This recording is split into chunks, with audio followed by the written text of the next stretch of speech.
The ideas expressed in the following presentations are those of the speakers and do not necessarily reflect the views of ACI or its committees.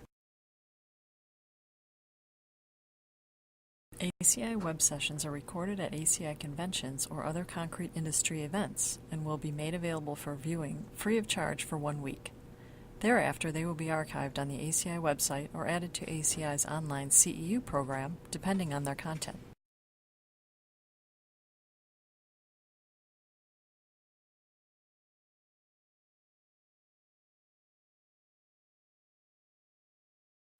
I'm going to go through this. It's a lot of information, a lot of visuals. We're going to have to go through them really fast, but understanding the consequences is extremely important, as Steve Skalko just pointed out. So I'm going to go through sort of setting the stage for the importance of maybe reconsidering where our fire codes have been going, focus on structure fires, fires during construction, wildland fires, and fires after disasters. The primary intent of the building code is to provide life safety, property protection, health and welfare of the general public, and safety to emergency responders. This we're really good at in the building codes. Where the building codes are starting to become lacking is in all these other areas. But people tend not to be dying in fires, in building fires. So from the life safety standpoint, what we have out there seems to be working fairly well. But can our society continue to have these kind of losses and property damage and all those displaced people and all their lost belongings? I mean, is it an acceptable thing, especially in an industrialized nation? There's been huge relaxations on the passive fire protection criteria due to the introduction of sprinklers. These sprinkler trade-offs came out not with justifications for comparable fire performance. They came out because sprinklers can save lives, which is the most important concern of the emergency responders and the building code.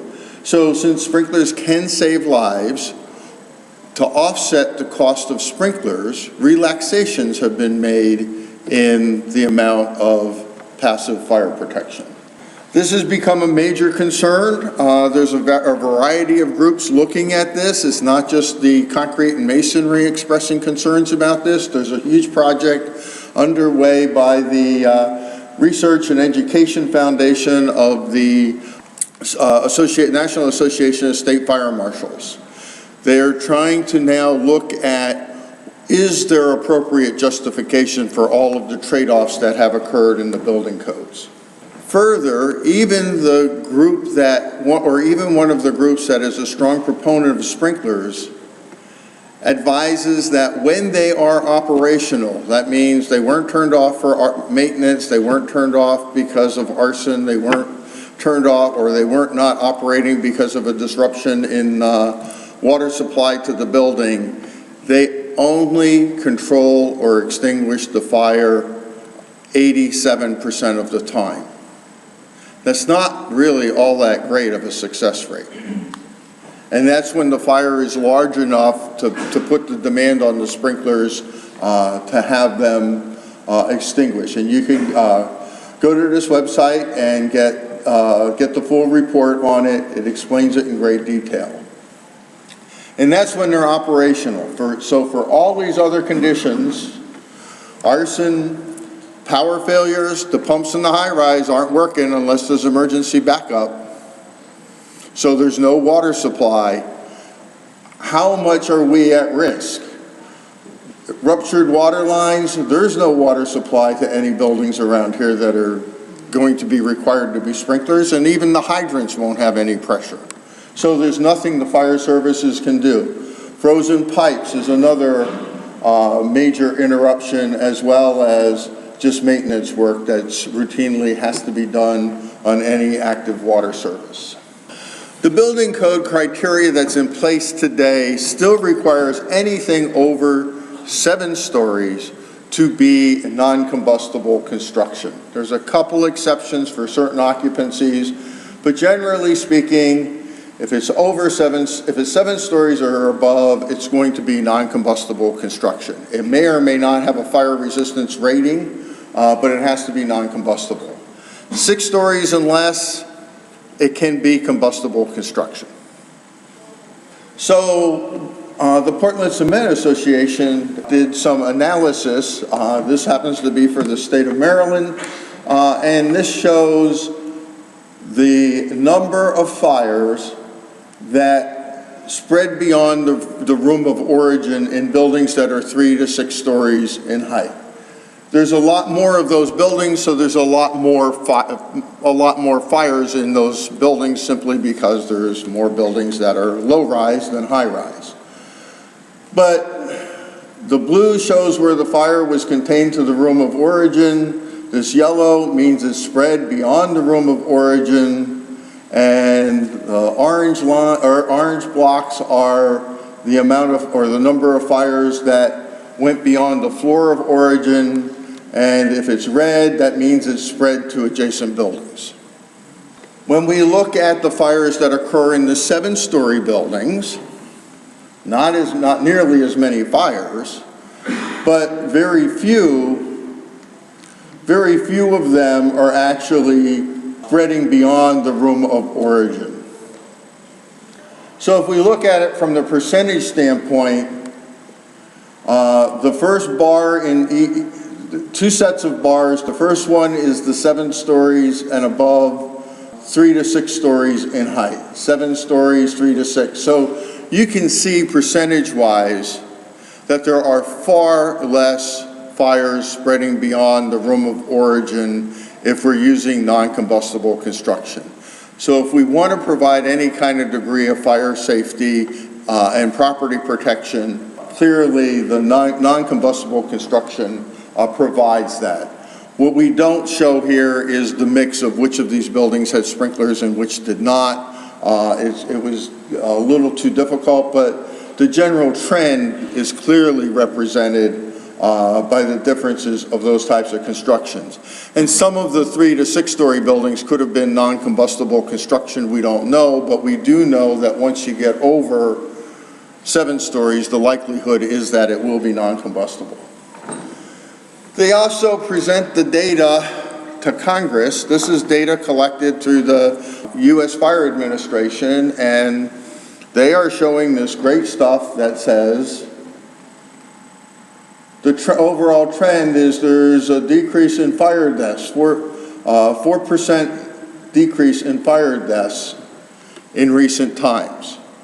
But the reality is there's also a 3% decrease in the number of fires. So if we look at this, the overall trend for the 10-year period, 2005 to 2014, their latest data from the National Fire Incident Reporting System shows that there is an 8% decrease in fires and 6% decrease in deaths. So if we actually look at the data shows this great curve of less fire deaths, but if we look at the number of deaths per 1,000 of fires, it's actually getting worse. There are, from 2005, there were 23 deaths per 1,000 fires. In 2014, there were 25 deaths per 1,000 fires.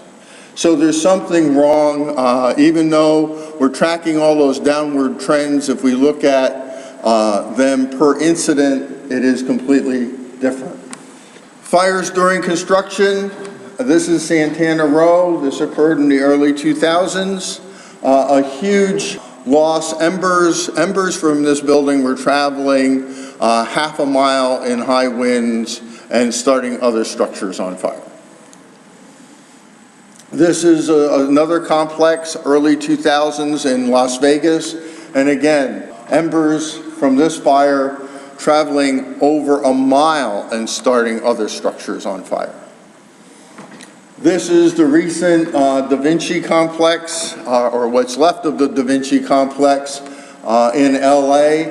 The property losses here were huge, not just for the owner of the building being developed, but it closed the interstate. It closed the interstate for a full day, which created all sorts of havoc. Adjacent buildings were started on fire.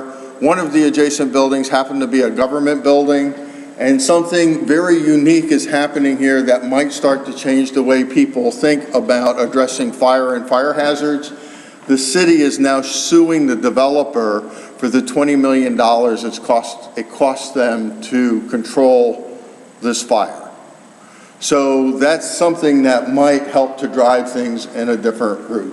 These are fairly old. These are from the 1980s, but it's a unique series of pictures because the architect happened to be living in one of the units. This is one of the Post properties in Atlanta, Georgia, but this gives you an idea of how quickly these fires spread. This all happened within 20 minutes at that fire. We went from an initial ember falling from a charcoal grill onto the pine straw that they use for mulch to this in 20 minutes. This was a building 150 feet away from the one that was burning down. So Steve Skalko pointed out about the Edgewater, a lot of property loss, no lives lost. This building, this Edgewater building, burnt down the first time during construction in 2000. They rebuilt it the same way, and it burnt down again in 2015. So we get these major conflagrations occurring. This happens to be Virginia Commonwealth University, again, a project under construction. 28 other structures around this project under construction started on fire. Wildland fires is another significant cause of property loss due to fires. Again, advance warning as these things are coming. Usually there's enough time to get people out. Every once in a while the winds pick up or the fire changes direction and shifts things around. Everybody thinks wildland fires has to be California. Well, it doesn't. Some of the largest wildland fires and property damage occurred in Florida, Minnesota. They can pretty much occur almost anywhere in the United States. Fires after disasters is another area of importance. The biggest fire after a disaster, I think on record in the U.S. still remains the fire after the 1906 earthquake in San Francisco. But this happens to be 116 buildings destroyed by fire during Superstorm Sandy. No water supply, no access. It becomes pretty damaging. There's also man-made disasters, not just natural disasters. World Trade Center Tower number 7. We knew the 2 towers hit by the aircraft. World Trade Center Tower number 7, a steel frame building, light fire protection, about a 1 hour rated fire resistance. The building actually did fairly well. It stood for 8 hours without any fire intervention because we lost most of our emergency responders in the other 2 towers, and with the towers collapsing, there was no access to get to this building. But after 8 hours, it too collapsed. What they don't talk about are the other buildings around there, and my favorite is 90 West. Now, we don't build buildings like this anymore. This is a steel frame building where the fire protection was concrete and masonry encapsulating the structural steel. Very robust building. That building, the fire lasted in there for 5 days. In 2005, it reopened as condominiums. That is a resilient, fire-resistant building. Another very resilient building, completely gutted by fire, but with very aggressive passive fire protection, is the Weinkauf Hotel built in 1913. Extremely tragic fire in 1946. There were a lot of lives lost. It was reopened as a hotel in 1951 and then turned to housing for the elderly. And then it was left vacant for 20 years. Leaving a building vacant for 20 years without any maintenance, they start to degrade and deteriorate pretty rapidly. But even after those complete burnout, it is now, you can go to downtown Atlanta today, and in 2007 it opened as the luxury Ellis Hotel in downtown Atlanta. So there are ways of getting really resilient buildings. Also looking at fires after disasters, Hurricane Katrina. Angelina O'Byrne, an architect in New Orleans, who served on the Rebuild Orleans Committee, did a presentation for the National Concrete Masonry Association shortly after Hurricane Katrina. And she said not only were there the huge spread of fires without any fire department intervention after Katrina, there was also the issue of, was it wind damage and covered under a homeowner's policy, or was it flood damage covered under the flood insurance program? And we remember all of that controversy that occurred. Well, everybody knew they had fire insurance, so you can make that leap from there, should you choose to. But the fires after these disasters, the fire department was forced to allow people to go back into that community even though they knew they had no water supply. And it was just because of the politics. This is straight out of the report from the fire department on the New Orleans response after Katrina. So what we can do is improve things dramatically with enhanced fire protection. We could benefit from a lot better fire modeling and fire performance, but structural fire protection can go a long way to eliminate these types of problems. So the current building code, and these are criteria that were developed jointly with the Portland Cement Association and the Institute for Business and Home Safety, which is an association of the insurance industry in the United States. But enhanced resiliency, we don't have to, not a whole lot really needs to be done, but only require fire-rated structural elements to be permitted in buildings over 3 stories in height. Continue to improve the application and use of sprinklers. They do enhance life safety, so require sprinklers in all occupancies except low hazard. Most important thing here is, for some, because of economics, there are multiple types of fire sprinkler systems. The most rigorous and the first one formed was the NFPA 13 fire sprinkler standard. That standard requires all spaces in the building to be sprinklered. In all of these buildings that we're seeing, these wood frame buildings that are burning down, you're allowed to use an NFPA 13R sprinkler, which says concealed spaces do not need to be sprinklered.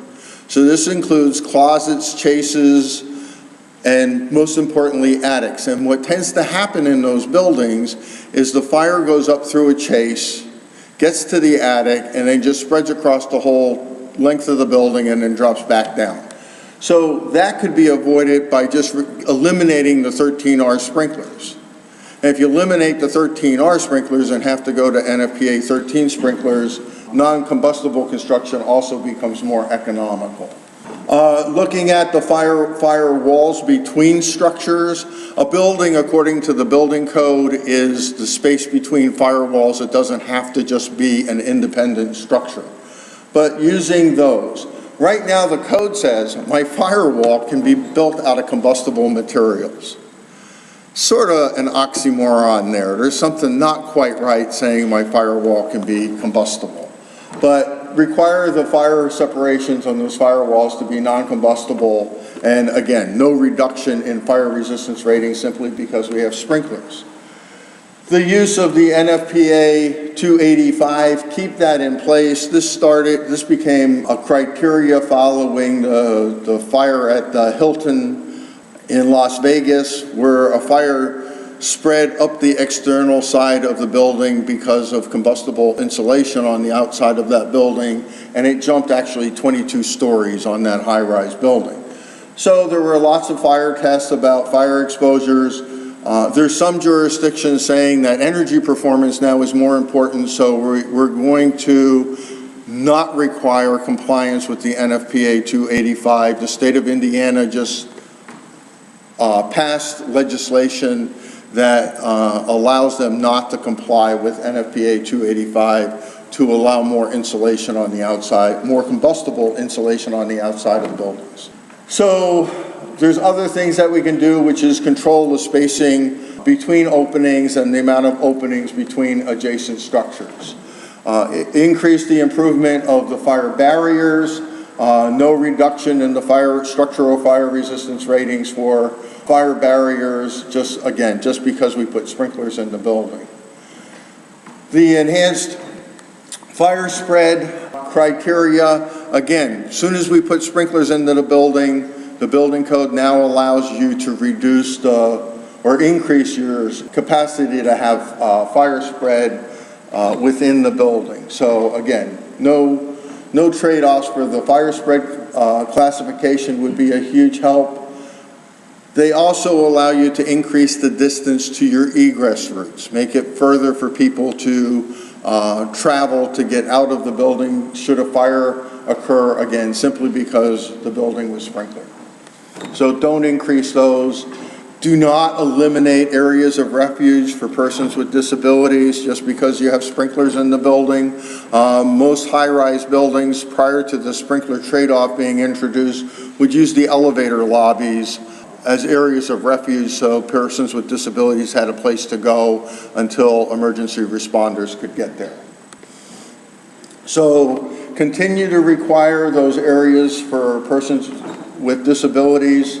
And the exterior performance, we saw this earlier with the Somerset properties. This happens fairly frequently. You get damage to adjacent buildings. To help prevent that, there's already provisions in the building code that limit the application of vinyl and EFIS because of fire, also because of wind damage and hail damage, but no EFIS or combustible materials in close proximity to adjacent buildings will help reduce the potential for conflagrations to occur or fires to jump from one building to the next. The wildland fire issue, we see a lot of damage. It tends to be very expensive damage because they're usually built in the urban interface, high-end home areas of the jurisdictions. But we can address that by simply requiring all the jurisdictions to adopt and enforce the Urban Wildland Interface Code developed by the International Code Council. Concrete and masonry does work. This fire, pretty extensive fire, this was the damage to the interior.